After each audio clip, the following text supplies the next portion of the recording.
Bienvenue sur notre deuxième formation pour accélérer vos ventes.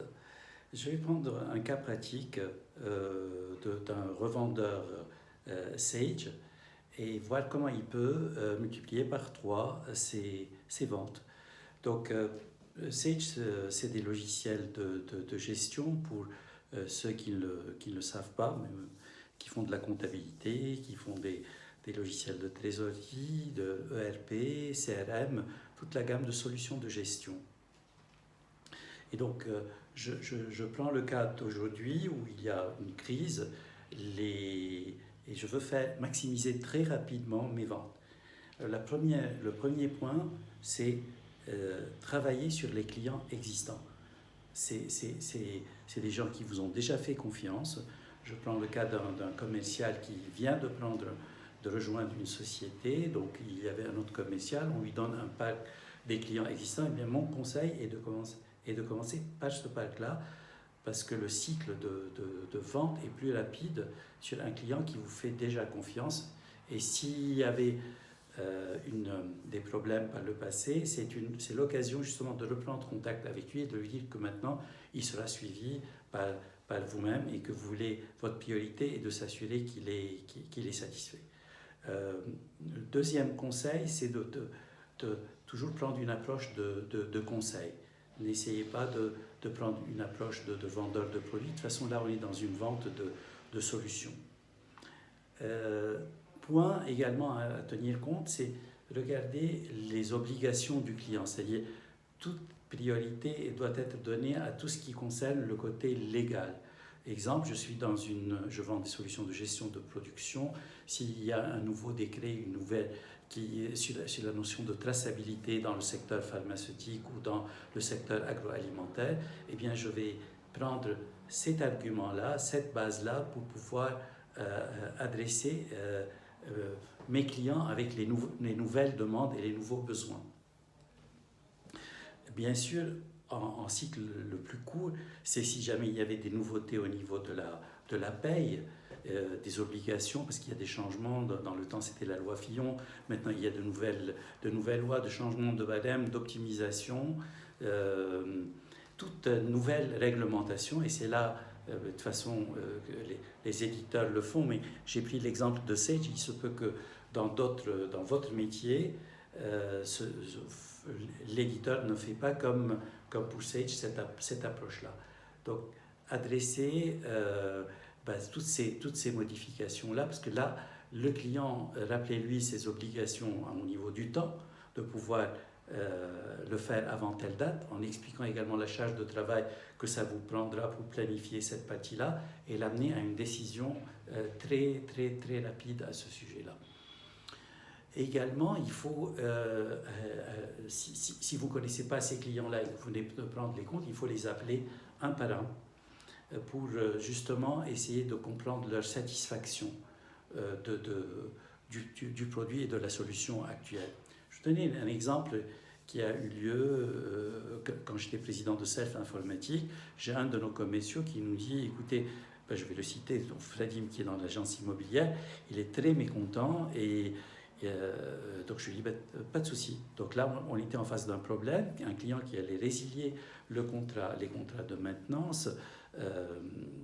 J'ai appelé le client et j'ai pris rendez-vous. J'ai été le voir avec le commercial en question et on est sorti avec une commande d'à peu près 80 000 euros. Partez du principe qu'un problème peut être une opportunité, parce que si le client est satisfait, il n'a pas de besoin, mais par contre un client qui est mécontent, une fois que vous avez compris le mécontentement, vous pouvez lui proposer des solutions. Donc là, dans le cas, c'était le client avait les moyens de paiement, on est venu avec une solution complète de trésorerie, plus un développement concernant toute la partie analytique et le suivi des projets. C'est cette créativité-là où je peux vous aider, où je peux être... Je pense qu'une partie du travail vient de l'inspiration, mais également des efforts, de la persévérance que vous allez avoir pour justement atteindre cet objectif-là.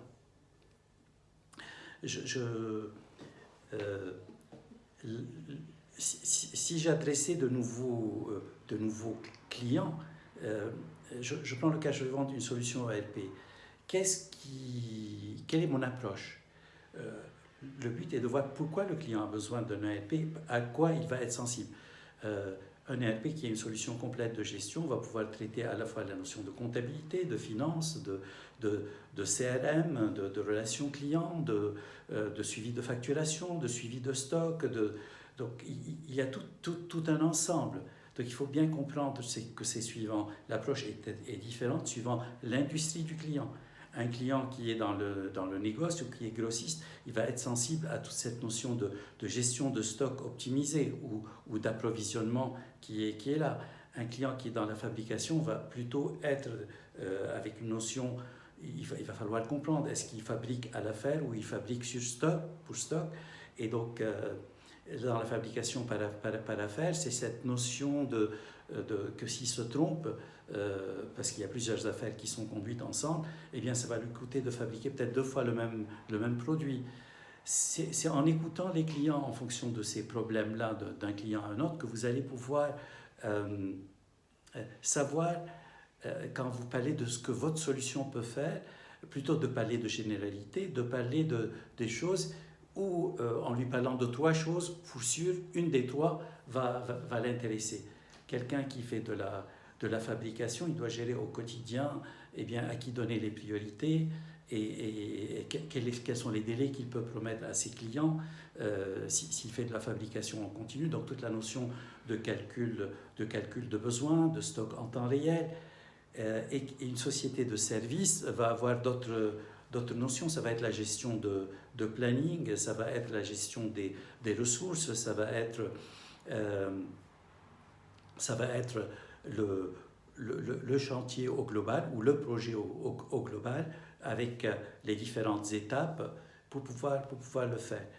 Et donc, ce que je faisais, c'est comme ça que j'ai essayé les différentes ventes, c'était d'avoir créé plusieurs maquettes rapidement, parce que également j'étais intégrateur de SAP Business One et je maîtrisais très bien la solution, donc je créais une maquette. À chaque fois que j'allais voir un patron, il appelait lui-même le directeur des achats, le directeur des productions, et c'était waouh!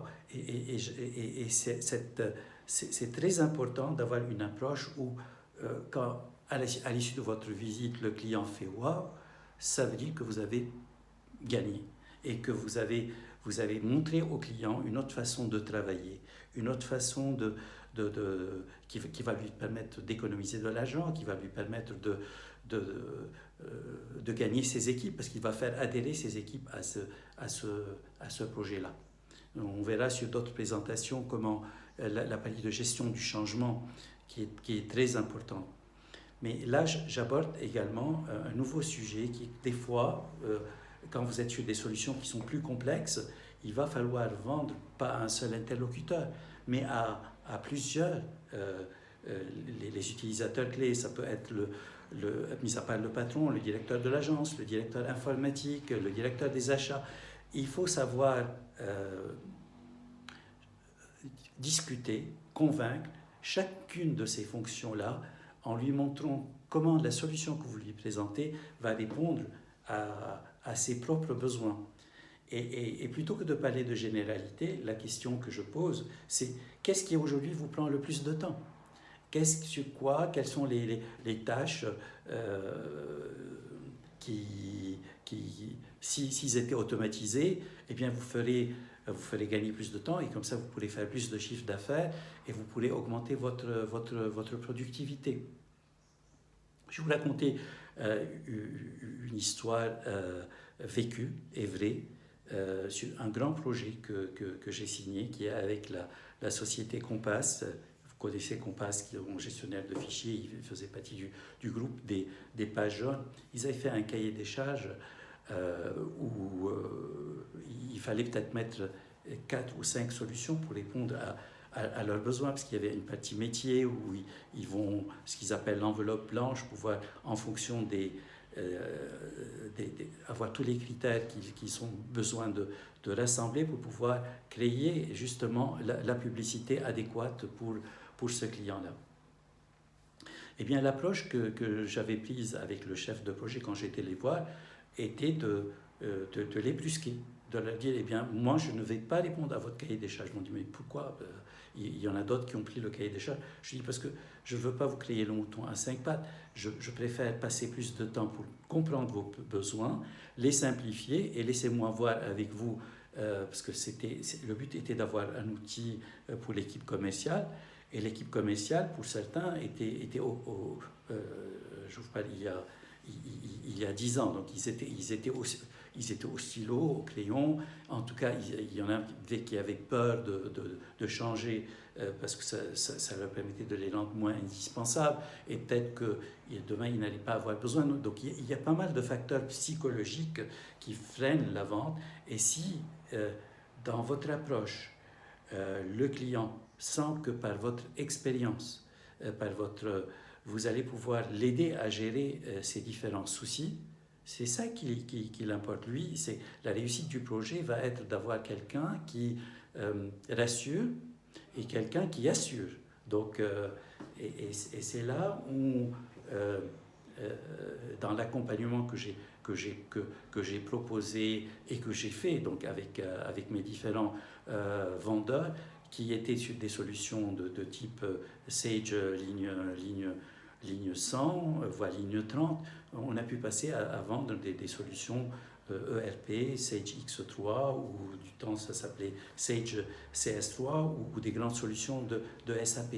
Donc, le but de mes best practices et de mon accompagnement, donc, que vous allez voir, c'est de vous aider à transformer vos capacités pour pouvoir tripler vos ventes, tripler vos commissions et de pouvoir devenir champion, d'être l'ingénieur vendeur qui casse tous les records et qui adresse des dossiers où tout le monde pensait que c'était impossible avant. Donc, pour revenir à la société qu'on passe, donc ce qu'on on avait fini par concevoir une solution avec un frontal, parce qu'il fallait un outil qui soit souple pour pouvoir, sans ligne de code, s'adapter à leur métier, et un back-office qui est l'ERP, où on avait toutes les données analytiques de gestion. Donc cette approche qui est différente de ceux qui ont essayé de répondre point par point à un cahier des charges, peut vous faire gagner des fois des dossiers parce que vous gagnez la confiance du client. Et donc, on a pris une analyse qui est payante d'une douzaine de journées et c'est à la suite de ça qu'on a eu des process. Ils ont pu eux-mêmes consulter avant de finaliser avec nous. Et la conduite du projet, ce qui nous a aidé à gagner, c'était cette compréhension du métier d'un commercial, de ce qui va le faire. Et donc, j'ai assuré, j'ai dit, écoutez, au patron, je vois qu'il y a des réserves, bien, laissez-moi voir les directeurs des commerciaux et de pouvoir les convaincre. Et la façon avec laquelle on est passé à une installation à 180 postes avec des filiales en Espagne et tout, avait été de dire, eh bien, on va faire la chose suivante. On va demander des volontaires. Je veux 6 volontaires au début. Et à partir de là, c'est eux qui seront convaincus. Et si un commercial est convaincu, il peut convaincre les autres. Eh bien, c'est comme ça qu'on a commencé. Et c'est devenu même un phénomène de puissance. C'est-à-dire, les commerciaux qui ne voulaient pas utiliser le système ont dit, ben, pourquoi lui et pas moi ? Est-ce que ça veut dire que lui est capable de faire des choses ou pas ? Donc, et donc, on a ouvert cette démarche. Et c'est comme ça que nous avons pu faire gagner, adhérer tout le monde. Avant, il y a quelques années, au moment où ils allaient basculer sur des plus grands systèmes, il a fallu qu'on fasse des transitions avec des récupérations des données. Eh bien, j'ai pu constater que ces mêmes commerciaux ne voulaient pas arrêter la solution, même ne serait-ce que pour une heure. Ils étaient attachés à cette solution qui était devenue leur propre projet. Donc, je vais aborder la notion de upselling et de cross-selling également, qui vous permet, donc le upselling, c'est de pouvoir, pour un client qui a une solution qui peut être de base, l'amener à prendre plus d'options parce que ces options ont une valeur. À chaque fois, il faut savoir mettre le bénéfice utilisateur. Qu'est-ce que le client en quoi ça va lui rendre le travail à faire, ce qu'on appelle en anglais le job to be done, fait d'une façon plus automatique et plus... par exemple, le client pouvait avoir une comptabilité, et bien l'analytique permettait d'avoir une analyse fine par département, par business unit. Le client qui avait toute la partie back-office, je lui vendais des solutions de CRM avec tout l'avantage qu'il n'avait pas à ressaisir les données. Comprendre les blocages du client, beaucoup de clients ne font pas le projet également parce qu'ils pensent manquer de ressources financières, de ressources humaines ou carrément ils pensent que leur équipe ne peut pas avoir le temps de gérer ce type de projet-là. Et donc c'est là où il faut être également avec la direction créative d'idées, de type que le client recrute un stagiaire. C'est également la capacité que l'on peut avoir à travers une équipe des clients, trouver les utilisateurs clés auxquels ils n'auraient pas pensé, parce que c'est des gens qui sont motivés à pouvoir le faire et qui croient dans le changement et qui peuvent driver toutes ces forces-là. Et puis il faut être raisonnable tout en montrant ce que peut faire toute la solution, travailler étape par étape, l'amener à visiter d'autres clients. On a fait les installations qui est dans la même industrie que lui et qu'est-ce que ça lui a fait gagner comme temps. Et également, s'il n'avait pas l'équipe, comment il s'est organisé pour pouvoir faire cette solution-là. Simplifiez la vie de vos clients. C'est comme ça que vous gagnez. Mettez-les sur la voie d'une solution.